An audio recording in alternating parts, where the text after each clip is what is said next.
اردو شاعری کا شمالی ہند میں آغاز اور اہام گوئی اور رد عمل، یہ دوسرا دور۔ ولی کے کلام سے متاثر ہو کر سب سے پہلے صدر الدین فائز نے اس رنگ میں لکھنا شروع کیا۔ اہام گوئی کا دراصل آغاز جو ہے وہ محمد شاہ کے تخت نشینی 1719-20 کے ارد گرد ہوا۔ اہام گوئی کے فروغ کا سب سے عمومی اور عام جو سبب بنا وہ محمد شاہی عہد کا عمومی مزاج تھا۔ اس کے علاوہ دوسری اہم وجہ ہندوی دوہے تھے۔ یہ اہام گوئی کا دور 20 سال تک محیط ہے۔ نئے رجحان کو تازہ گوئی کہا جاتا ہے۔ اہام گوئی شعراء میں تراج الدین آرزو، شاہ مبارک ابرو، شاکر ناجی، شرف الدین مضمون کے نام نمایاں آتے ہیں۔ اہام گوئی کے رد عمل میں جن شعراء نے کام کیا ان میں شاہ ظہور الدین خاتم اور مرزا مظہر جان کا نام نمایاں ہے۔ شاہ ظہور الدین خاتم انہوں نے 1730 تک اہام گوئی بھی کی۔ اس کے علاوہ دیوان زادہ کے نام سے انہوں نے اپنا ایک دیوان 5000 اشعار پر جو ہمیں ملتا ہے وہ مرتب کیا، جسے 1964 میں غلام حسین ذوالفقار نے لاہور سے چھپوا دیا۔ اس کے علاوہ جو دوسرا اہم نام ہے مرزا مظہر جان جانا ہے۔ اہام گوئی کی اصلاح میں سب سے پہلے انہوں نے حصہ لیا تھا اور تازہ گوئی کے حوالے سے انہوں نے تقریباً 100 سے زائد اشعار جو ہے نا وہ رقم کیے تھے۔ اب آ جاتا ہے دلی میں یا شمالی ہند میں شاعری کا فروغ دور سوم، ٹھیک ہے، جس میں سودا، درد اور میر جیسے بڑے نام شامل ہیں۔ 1739 کے فوراً بعد شاعری کا نیا دور شروع ہوتا ہے۔ وہ اس طرح کے 1757 میں پلاسی کی جنگ میں اور سراج الدولہ کے قتل کے بعد انگریز عملاً بنگال پر قابض ہو گئے، اور 1799 میں ٹیپو سلطان کی شہادت کے بعد وہ لوگ دکن میں بھی قابض ہو گئے۔ مغل سلطنت کی جو سرکاری زبان تھی اس وقت وہ فارسی تھی۔ اس عہد میں جو سب سے نمایاں شاعر ہمیں نظر آتے ہیں مرزا محمد رفیع سودا ہیں، جو 1713 میں پیدا ہوئے اور 1781 میں ان کی وفات بیان کی جاتی ہے۔ ان کے والد کا نام مرزا محمد شفیع تھا جو پیشے کے اعتبار سے تاجر تھے۔ مرزا محمد رفیع سودا کے استادوں میں خان آرزو اور شاہ حاتم شامل تھے۔ مرزا صاحب نواب غازی الدین عماد الملک کے ہمراہ فرخ آباد میں پہنچے۔ نسخہ جانسن سودا نے لکھا تھا۔ سودا اپنی وفات تک لکھنؤ میں رہے۔ عبرت الغافلین کے نام سے انہوں نے ایک مصنوعی ٹائپ بھی ایک تحریر چھوڑی۔ کلیات کی شکل میں سودا کا کلام پہلی بار 1955 میں طبع ہوا۔ مصحفی نے سودا کو قصیدہ میں نقاش اول کہا ہے۔ سودا نے صرف ایک عشقیہ مصنوعی لکھی۔ سودا حجب گو بھی تھے، تو حجب ان کی حجب میں دو طرح کی ہمیں حجب ملتی ہے، ایک ذاتی نوعیت کی ہے اور ایک اخلاقی و سماجی ہے۔ محمد حسین آزاد رفیع سودا کے حوالے سے کہتے ہیں، جن اشخاص نے زبان اردو کو پاک صاف کیا مرزا کا ان میں پہلا نمبر آتا ہے۔ اس دور کے دوسرے اہم جو شاعر ہیں وہ میر درد ہیں، خواجہ میر درد، جو 1721 میں پیدا اور 1785 میں ان کی وفات ہوئی۔ دلی میں پیدا ہوئے، دلی میں وفات ہوئی۔ والد کا نام ناصر اندلیب تھا جو خود بھی حسینی سید اور شاعر تھے۔ نالۂ اندلیب اور ہوش افزا کے نام سے ان کا مجموعہ مل جاتا ہے۔ درد کی پہلی تصنیف سرار الصلات ہے۔ نالۂ درد درد کی سب سے ضخیم کتاب ہے۔ علم الکتاب، واردات، درد دل، یہ ان کی مشہور کتابیں ہیں۔ اس کے بعد میر تقی میر کا نام آ جاتا ہے جو 1723 میں پیدا ہوئے اکبر آباد میں اور 1810 میں لکھنؤ میں وفات ہوئی۔ والد کا نام محمد علی ہے اور جو ان کا لقب تھا وہ علی متقی تھا۔ والد نے 2 شادیاں کی، پہلی سراج الدین علی خان آرزو کی بہن سے جن میں سے حافظ محمد حسن پیدا ہوئے۔ دوسری بیوی سے محمد تقی اور محمد رضی تھے۔ 11 سال کی عمر میں بے روزگاری کے باعث آگرہ سے دلی چلے گئے، جہاں نواب شمسام الدولہ نے 1 روپیہ روزینہ مقرر کر دیا۔ نقاط الشعراء اردو شعراء کے اوپر فارسی میں لکھا جانے والا یہ پہلا جو ہے وہ تذکرہ ہے۔ ذکر میر کی آپ بیتی ہے۔ رسالہ فیض میر بھی لکھا۔ غزلیات کے 6 دیوان چھوڑے، 35 اور بعض کے نزدیک 37 مصنوعیاں چھوڑی، جن میں اعجاز عشق، دریائے عشق، شعلہ عشق، معاملات عشق، جوش عشق اور خواب و خیال شامل ہیں۔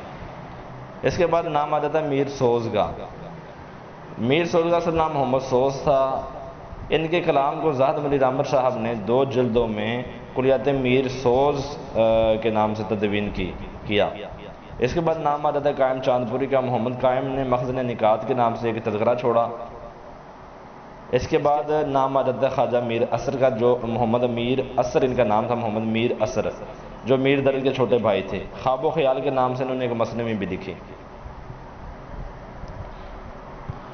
اس کے بعد نام آ جاتا ہے محمد حسین کلیم کا۔ محمد حسین کلیم جو ہے میر تقی کے بہنوئی تھے۔ ابن عربی کے فصوص الحکم اور دا مجلس کا انہوں نے منظوم ترجمہ کیا۔ اس کے بعد جو نام آتا ہے اس دور میں وہ نذیر اکبر آبادی کا، جو 1735 میں پیدا ہوئے، 1830 میں ان کی وفات ہوئی۔ ولی محمد ان کا اصل نام تھا۔ والد کا نام سید محمد فاروق تھا۔ نذیر اکبر آبادی نے شاید حالی نے کہا ہے کہ نذیر اکبر آبادی نے شاید میر انیس سے بھی زیادہ الفاظ استعمال کیے ہیں، مگر ان کی زبان کو اہل زبان کم مانتے ہیں۔ نذیر اکبر آبادی کی باقاعدہ حمایت کا اعلان ڈاکٹر فیلن نے کیا۔ فیلن نے اپنی ہندوستانی انگلش ڈکشنری میں اردو کا پہلا عوامی شاعر ان کو قرار دیا ہے، ہندوستانی انگلش ڈکشنری میں۔ اسلامی تقریبات کے حوالے سے ان کی 4 منظومات مل جاتی ہیں، جبکہ اہل حنود کے تہواروں کے حوالے سے 15 نظمیں ان کی مل جاتی ہیں۔ اس کے بعد جو دور شروع ہوتا ہے وہ لکھنؤ میں شاعری کا دور شروع ہوتا ہے۔ لکھنؤ میں شاعری کا، لکھنوی شاعری کا وقار مراسی سے ہے، یعنی کہ مرثیہ سے ہے۔ مرثیہ نگاری کا آغاز دکن اور شمالی ہند میں ہو چکا تھا، جبکہ شعراء نے مرثیہ کو بلند کیا، لکھنؤ کے شعراء نے اس کو بلند کر دیا۔ مہاجر شعراء جن کو کہا جاتا ہے ان میں میر حسن کا نام سب سے نمایاں ہے۔ میر حسن کا اصل نام غلام حسن تھا، جو ہرات سے آئے تھے۔ 1717 میں پیدا ہوئے اور 1786 میں ان کی وفات بیان کی جاتی ہے۔ ان کے گلزار ارم، سحر البیان اور تذکرہ شعراء اردو ان کے مشہور تصانیف ہیں۔ اس کے بعد مصحفی کا نام آ جاتا ہے۔ 1747 میں پیدا ہوئے، 1824 میں ان کی وفات ہوئی۔ مرد مسکین نہاد ان کو کہا جاتا ہے۔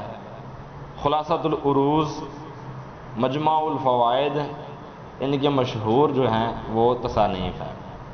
مصحف نے 4 عشقیہ مثنویاں بھی لکھی، جن میں جذبہ عشق، شعلہ عشق، گلزار شہادت اور بحر المحبت شامل ہیں۔ اس کے بعد جو نام آ جاتا ہے مصحفی کے بعد وہ ہے انشاءاللہ انشاء کا، جو 1752 میں پیدا ہوئے، 1857 میں ان کی وفات ہوئی۔ رختی کے بانیوں میں ان کو شمار کیا جاتا ہے۔ ان کی شاعری کے 2 دور ہیں، پہلا دہلوی یا دوسرا لکھنوی رنگ کا ہے۔ دریائے لطافت، حرف صرف و نحو پر یہ پہلی کتاب ہے جو ایک ہندوستانی نے لکھی۔ یہ دراصل انشا اور مرزا قتیل دونوں کی کاوش ہے، جو نواب سعادت علی خان کی امام پر لکھی گئی۔ 1808 میں یہ مکمل ہو چکی تھی۔ اس کا ترجمہ 1935 میں پنڈت برج موہن دتاریہ کیفی نے اورنگ آباد سے چھاپا۔ اورنگ آباد سے مراد دکن۔ کہانی رانی کیتکی اور کنور ادے بھان کی۔ اس کتاب کی خاصیت یہ ہے کہ اس میں عربی اور فارسی کا ایک لفظ بھی استعمال نہیں کیا گیا، جو کہ 1803 میں مکمل ہوئی۔ اس کے بعد سلک گوہر کے نام سے ایک کتاب چھپی، اور اس میں خاص بات یہ تھی کہ اس میں ایک بھی جو ہے نا نقطے والا لفظ استعمال نہیں کیا گیا۔ مولانا عرشی نے اسے 1948 میں شائع کیا، جبکہ 1808 کے بعد یہ مکمل ہو چکی تھی۔ اس کے علاوہ لطائف السعادت کے نام سے بھی ایک کتاب ان کی مل جاتی ہے، جس میں کل 55 لطائف ہمیں ملتے ہیں۔ اس کے بعد نام آ جاتا ہے جرت کا۔ جرت کا اصل نام قلندر بخش یحییٰ امان جرت تھا۔ زیادہ تر جو ان کی شاعری مل جاتی ہے وہ ہمیں 2 طرح سے ملتی ہے۔ پہلے دور میں ایک فطری جذبات نظر آتے ہیں، اور دوسرے دور میں جسرات نمایاں ہیں۔ اس کے بعد جو سب سے نمایاں نام ہمیں نظر آتا ہے سعادت یار رنگین کا نام نظر آتا ہے۔ 4 دیوان غزلیات انہوں نے چھاپے۔ پہلے کا نام ریختہ، پھر بیختہ، پھر آمیختہ اور پھر انگیختہ۔ انگیختہ جو ہے وہ صنف ریختی سے متعلق ہے۔ ریختی کے موجد تھے سعادت یار رنگین، 17 زبانوں میں شعر کہے انہوں نے۔ میر حسن کی سحر البیان کے 14 برس بعد انہی کی تقلید میں رنگین نے ایک عشقیہ مثنوی ماہ جبیمہ نازنین، جسے مثنوی دل پذیر بھی کہا جاتا ہے، لکھی۔ ایک مثنوی تصوف میں اعجاز رنگین کے نام سے لکھی۔ اصناف سخن کے اعتبار سے انہوں نے 27 شکلوں میں شعر کہے اور 11 بحور میں شعر کہے۔ رنگین کو علامہ تصور کیا جاتا ہے۔